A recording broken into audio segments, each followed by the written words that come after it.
Guys দেখতেই পাচ্ছ, এটা হচ্ছে গিয়ে ইয়াকুজার আর একটা ভেরিয়েন্ট। আমার দুটো ইয়াকুজার গাড়ি, একটা এই এক্সকেলার, এটা আর একটা আমার ভাইয়ের গাড়ি। তো আমার গাড়িটা মোটামুটি চলছে, সমস্যা হচ্ছে না। কিন্তু এই গাড়িটার এই নিয়ে দুবার প্রবলেম হলো। যেটা হচ্ছে এই গাড়িটা অন করলে আর সামনের দিকে আর এগোচ্ছে না, চাকা বন্ধ হয়ে যাচ্ছে। সামনে এগোচ্ছে না, পিছনে এগোচ্ছে না, কিছুই হচ্ছে না। একবার এসে মেকানিক্যাল দাদারা সারিয়ে দিয়ে গিয়েছিলো, কিন্তু আবার ফের আজকের আমার গাড়িটাতে ফের সেই সেম প্রবলেম হয়েছে। কিসের সমস্যা হচ্ছে সেটা ঠিক বুঝতে পারছি না, কিন্তু দেখো ফের সেম প্রবলেম হচ্ছে।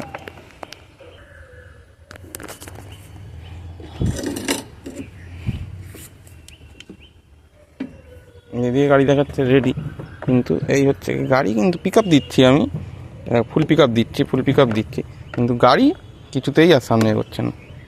দেখো ফুল পিক আপ দিচ্ছি, জাস্ট একটুখানি গিয়েই থমকে যাচ্ছে গাড়ি। Yakuza Ruby model. এরকম ধরনের আরও ভিডিও দেখতে চাইলে এবং ভিডিও আরও ইনফরমেশন পেতে চাইলে please like and subscribe my channel Tirthas world. And যদি তোমাদের আরও কিছু কোনো কোয়ারি থাকে ইলেকট্রিক স্কুটি নিয়ে, তো প্লিজ কমেন্ট করে জানিও। Thank you.